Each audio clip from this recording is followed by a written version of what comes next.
Hi, I'm Hilly Victoria and welcome back to my crime and policing channel. Before I crack on today, I'd just like to say a massive thank you to all of you who have subscribed to the channel, have liked and watched the videos, comments and messages and stuff as well, because I really do appreciate it. I know some of you guys have already found me on social media, you little detectives you, and that's awesome. So if anybody else does want to hit me up on Instagram and stuff like that and Twitter, that's fine.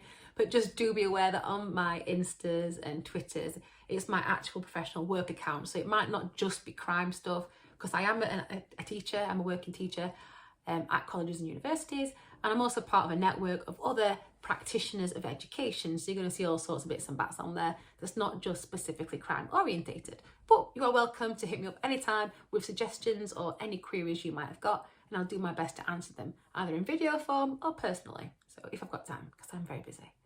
Anyway, in today's session, we are continuing looking at stop, search and entry. I've already done a video on section 1 of PACE. We're looking at stop searches, but I'd like to elaborate on that a little bit today. Next time, we're going to go on to section 17 of PACE, section 18, section 32, section 54. We've got lots and lots of powers to look at, but I just want to give you a little golden nugget of information in relation to your section 1 stop searches. And this would apply to any other stop search too, not just to section 1. So apparently, according to the Blackstones policing book, the policing student's handbook, which you should all have bought if you are a policing student, because it's really helpful. It'll help you pass all your exams and all that kind of business as well. And for years to come, it will still be really, really useful. So yeah, it's an investment. They are quite expensive, but it will last you a long, long time. I think mine's from like 2012 or something. Anyway, so let's crack on. I want to tell you about a little secret called SHACKS. And it's not really a secret. It's kind of professional practice actually. And it's something you should all be doing when you stop searching somebody. Stumbled over my words then. So if you cast your mind back to our section 1 PACE video, we talked about something called Isa Galloway. Some forces say go wisely, but where I worked in the north of England, we used Isa Galloway because the first thing you should do is identify yourself, okay? There is common courtesy as well as good practice.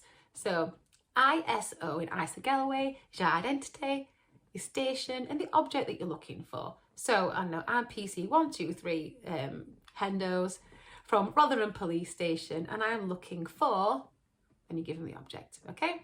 Then you talk about your grounds. Now then, your grounds is where this SHACKS mnemonic that I'm going to tell you really does come in useful and really helpful to help you, gather those grounds for reasonable grounds of suspicion that somebody has something that you want to find, okay? And I'll go into more detail right now. So let's cast ourselves into a scene. We are going to be, it's 10 o'clock at night.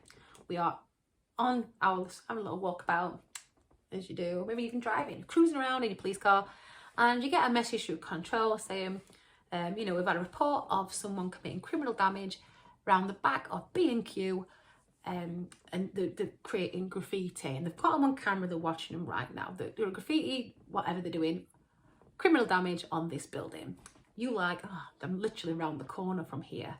So you respond and say, yep, I'm on it, I'll go and have a look, or whatever it is you say on the radio. Remember your command and control, all those appropriate things that you say over the radio. There's a video on that too. Okay, so you've gone around, you're there, it's around the corner. On your approach, you can hear the distinct rattle of a paint can. Now then, paint cans have got these balls in them, these ball bearings, which stops them from, it helps circulate stuff.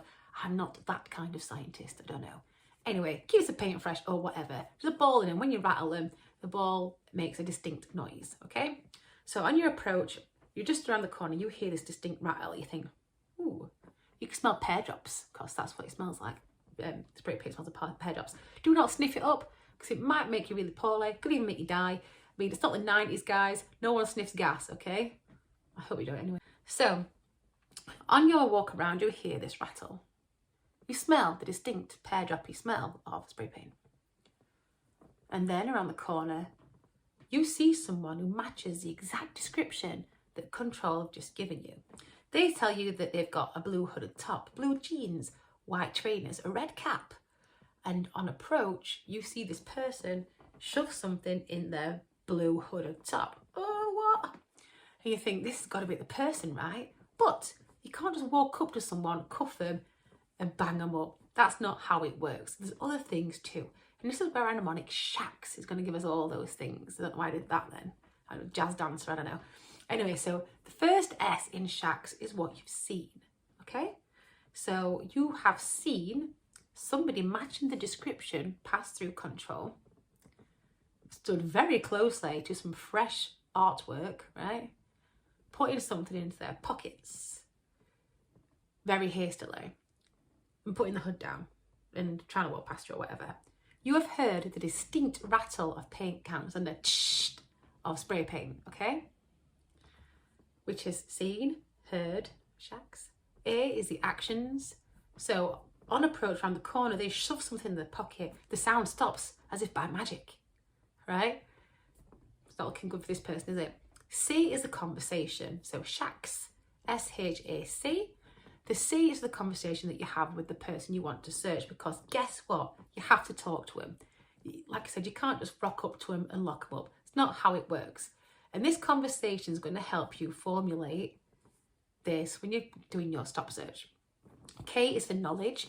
You've heard on the radio that a person matching this description right here is committing this offence right now, okay? And you're putting all these different things into perspective. The last S in SHACKS, so S-H-A-C-K-S, is for smell. Now, smell alone is not good enough reason to search somebody. So the smell, like I mentioned with aerosol spray paint, smells a bit like pear drops. But other smells too can linger on you. So let's say you're searching someone for drugs, or you want to search someone for drugs, cannabis. You can't just search them for cannabis because they smell like it, because the smell of cannabis stays on people forever. It stinks, right? And it gets in people's clothes, in the hair. And just because they smell like drugs doesn't mean they've only just consumed the drugs or they've got them on them at all. So you've got to have more grounds too, which is where SHACKS comes into place. So these are the things, the grounds that you've just figured out, right? So you've seen, you've heard the actions, conversation, knowledge, and the smell. You've got all those things to help with your grounds. So I am PC 1234 Hendos from Rotherham Police Station. I'm looking for any article you might have got on your spray paint, pens, etc. to commit criminal damage, okay? With me so far? Your G is your grounds, so that's when you say what you've seen and heard. I've seen you putting something into your pocket quite quickly when I walk around the corner. I've heard the spray cans, the rattle of the can. Your actions, when I came around the corner, you look really shifty, shove something that looked a bit like a spray paint can into your pocket, put your hood up and tried to walk past me. From our conversation, you told me you're just walking around here waiting for a mate. They don't really add up, and I'd really like to eliminate you from my inquiries by conducting a search. The knowledge I've got from the radio too says they've got a camera on you and you look identical to the person they've seen on camera. And like I said, I'd like to eliminate you from my inquiries. And the smell around here smells very much like wet paint, fresh paint, which I can see on this wall. That's your grounds. Then you go to E and Isa Galloway, which is your entitlement. You're entitled to a copy of the search record. Your legal power, so I'm searching you under Section 1 of PACE, the Police and Criminal Evidence Act of 1984.